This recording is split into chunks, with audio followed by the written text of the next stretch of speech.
ஒரு இயக்கம், ஒரு கட்சி அது வெற்றிகரமாக மக்களால் ஏற்றுக்கொள்ளப்படணும்னா, செயல்படணும்னா 3 விஷயங்கள் மிக மிக முக்கியம். முதல் விஷயம், கட்சிக்கு ஒரு நல்ல தலைமை வேணும். 2வது, ஆழமான அடிப்படை கொள்கைகள் வேணும். 3வது, வலுவான கட்டமைப்பு வேணும். இது 3 இருந்தாதான் அந்த இயக்கம் மக்களால் ஏற்றுக்கொள்ளப்பட்டு அந்த இயக்கம் வளர முடியும். நல்ல தலைமை மட்டும் இருந்து சரியான கொள்கை இல்லாட்டி போனா அந்த இயக்கம் மக்களால் ஏற்றுக்கொள்ளப்படாது, தேராது. அதே மாதிரி நல்ல கொள்கை இருந்து நல்ல தலைமையும் நல்ல அமைப்பும் இல்லைனாலும் மக்களால் ஏற்றுக்கொள்ளப்படாது, நிச்சயமாக தேராது. இந்த 3மே சரியாக இருக்கின்ற காரணத்தால் தான் இன்னைக்கு நம்முடைய திராவிட முன்னேற்ற கழகம் இன்றைக்கும் 75 ஆண்டுகள் கடந்தும் இன்னைக்கு மக்களால் ஏற்றுக்கொள்ளப்பட்டு பலமான ஒரு இயக்கமாக திகழ்ந்து கொண்டிருக்கிறது, செயல்பட்டு கொண்டிருக்கிறது. பேரறிஞர் அண்ணா, முத்தமிழர் டாக்டர் கலைஞர் அவர்கள், நம்முடைய கழக தலைவர் அவர்கள் நமக்கு வலுவான தலைமை என்றைக்கும் இருக்கின்றது. நம்முடைய தந்தை பெரியார் அவர்கள் வகுத்து தந்த திராவிட கொள்கை இன்னும் நம்ம கிட்ட இருக்கின்றது.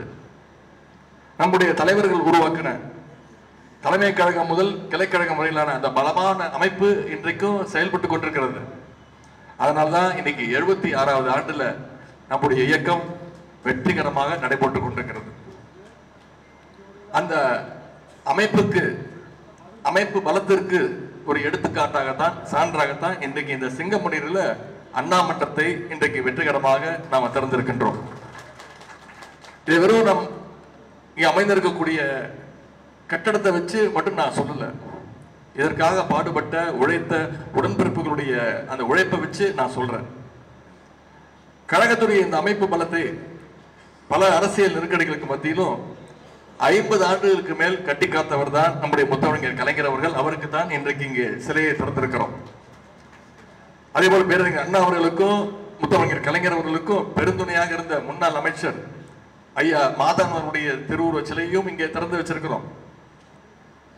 தமிழ்நாட்டில் மிகப்பெரிய மாற்றங்களுக்கு வித்திட்ட சட்டங்களை நிறைவேற்றியது நம்முடைய திராவிட முன்னேற்ற கழகம் என்றால் அதுல மிகப்பெரிய பங்காற்றியவர் ஐயா மாதவன் என்று சொன்னால் அது மிகையாகாது. பேரறிஞர் அண்ணா அவர்கள் முதலமைச்சராக 2 ஆண்டுதான் இருந்தார். அந்த 2 ஆண்டுகள்ல யாராலையும் மறக்க முடியாத, எந்த காலத்திலையும் மறுக்க முடியாத 3 திட்டங்களை அண்ணா கொடுத்தார், செய்து முடித்தார். முதல் திட்டம், சென்னை மாநிலத்திற்கு தமிழ்நாடு என்று பெயர் வைத்தார். 2வது, சுயமரியாதை திருமணத்திற்கு சட்ட அங்கீகாரத்தை தந்தார். 3வது, இந்திக்கு தமிழ்நாட்டில் என்றைக்குமே இடம் இல்லை, இருமொழி கொள்கை தான் என்று தமிழ்நாட்டில் அந்த தீர்மானத்தை நிறைவேற்றினவர் பேரறிஞர் அண்ணா அவர்கள். இந்த 3 திட்டத்தை யாராலும் மறக்க முடியாது, எந்த கொம்பன் இருந்தாலும் மாற்ற முடியாது. இந்த 3ஐயும் செய்து விட்டு பேரறிஞர் அண்ணா அவர்கள் சொன்னார், டெல்லியில் ஆட்சியில் இருப்பவர்கள் அதிகாரம் மிக்கவர்கள், எங்கள் ஆட்சியை கூட ஏதாவது ஒரு நாள் அவர்கள் கலைத்து விட முடியும். ஆனால் என் இடத்துல வேறொரு வந்து உட்கார்ந்த பிறகு நான் செய்ததையெல்லாம் மாற்றலாம் என்று நினைக்கக்கூடும். அப்படி நினைக்கும் பொழுது அவர்கள் அறியாமலேயே அவர்கள் உள்ளத்துல ஒருவித பயம் ஏற்படும். அந்த பயம் அவர்களுடைய மனசில் இருக்கிற வரைக்கும் இந்த தமிழ்நாட்டை இந்த அண்ணாதுரை தான் ஆள்கின்றான் என்று சொன்னார் பேரறிஞர் அண்ணா அவர்கள். பேரறிஞர் அண்ணா அவர்கள் அன்றைக்கு அவ்வளவு தைரியத்தோடு துணிச்சலோடு சொன்னாருன்னா அந்த சட்டங்களும் தீர்மானங்களும் வருவதற்கு அப்பொழுது சட்ட அமைச்சராக இருந்த ஐயா மாதன் அவர்களுடைய சட்ட அறிவு மிக மிக முக்கியமான ஒரு காரணம்.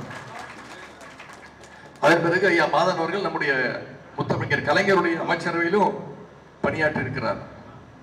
சட்டத்துறை, கூட்டுறவுத்துறை, தொழில்துறை என பல்வேறு துறைகளில் அமைச்சராக பணியாற்றி பல திட்டங்களை தமிழ்நாட்டிற்கு கொண்டு வந்திருக்கிறார்.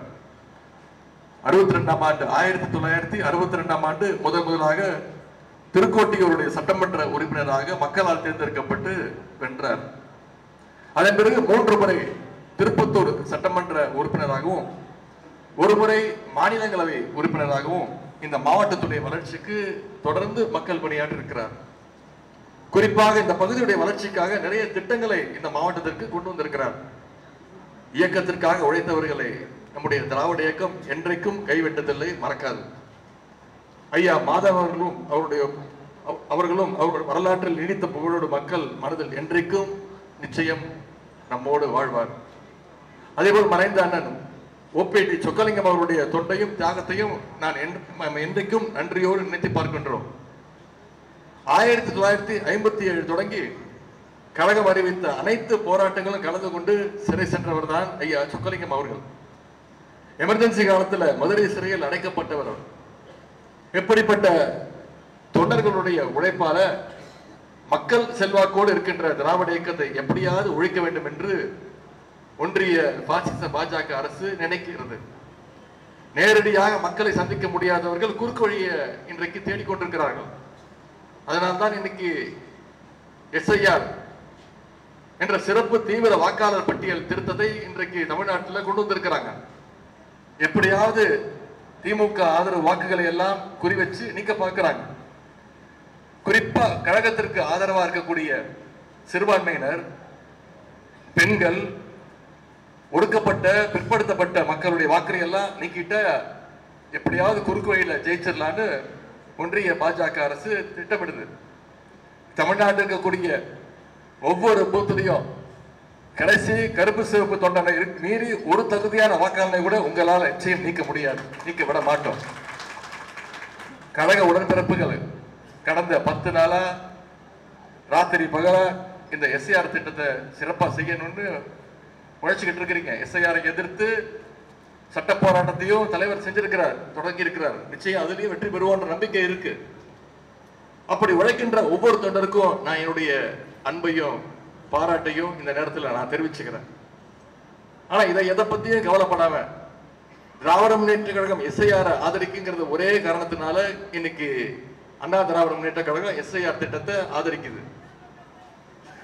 SIR-க்கு எதிராக நம்ம சுப்ரீம் கோர்ட்ல சட்ட போராட்டம் நடத்தினா அவங்க SIR-க்கு ஆதரவா மனு தாக்கல் பண்ணியிருக்கிறாங்க. நம்முடைய திராவிட மாடல் அரசுடைய முதலமைச்சர் முத்துவேல் கருணாநிதி ஸ்டாலின் அவர்களை இன்னைக்கு இந்தியாவுடைய நம்பர் 1 முதலமைச்சர்னு ஒட்டுமொத்த இந்தியாவும் பாராட்டிட்டு இருக்கு.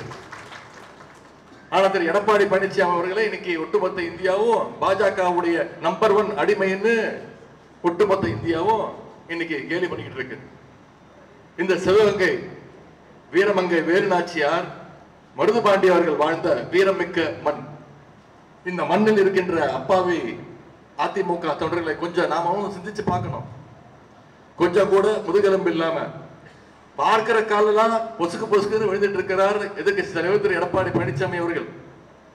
விழுந்த கால் பத்தாதுன்னு இன்னைக்கு புதுசா கால் தேடிட்டு இருக்கிறார். புது கால்களை எல்லாம் போய் தேடி தேடி போய் விழுந்துகிட்டு இருக்கிறார். இப்படிப்பட்ட அடிமை கூட்டத்தையும் கொள்கையற்ற கூட்டத்தையும் தமிழ்நாட்டு அரசியலில் இருந்து நாம அகற்ற வேண்டும். அதுதான் தமிழ்நாட்டுடைய எதிர்காலத்திற்கு நம்ம செய்யக்கூடிய கடமை.